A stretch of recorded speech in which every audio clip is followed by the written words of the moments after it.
Bismillahirrahmanirrahim. Assalamualaikum warahmatullahi wabarakatuh. Alhamdulillah.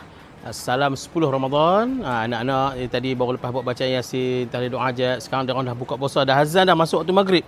Assalamualaikum anak. Alhamdulillah. Hari ni berapa Ramadan ni? 10. Allah Akbar. Hari ni menu depa dapat buka puasa. Sedap tak?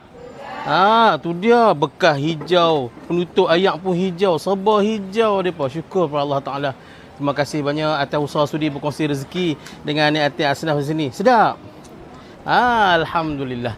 Hari ini kita ada ayam berempah. Ada nasi apa tu? Nasi jagung. Terima kasih banyak. Mudahan kita doa untuk penyantun yang sudi berkongsi rezeki. Mudahan mereka dimurahkan rezeki. Amin. Diberikan kesihatan baik. Amin. Dipermudah segala urusan dunia akhirat. InsyaAllah sampai pahala ni pada mak ayah mereka. Amin, amin, ya rabbal alamin. Okey, teruskan makan. Alhamdulillah.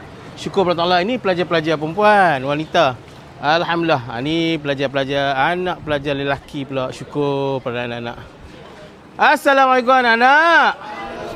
Oi, diam mereka, khusyuk. Sedap ke?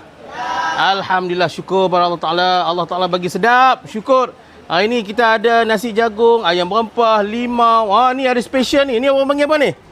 Ni orang panggil apa ni? Taufuf. Alhamdulillah. Sedap tak?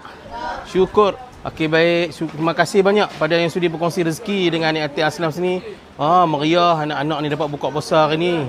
Tu dia. Ni abang-abang pelajar menengah ni. Dia orang boleh bekah ni lah. Besar sikit portion dia. Dapat makan lah. Alhamdulillah. Terima kasih banyak. Terima kasih banyak. Okey, baik anak-anak. Bagi salam sikit. Assalamualaikum.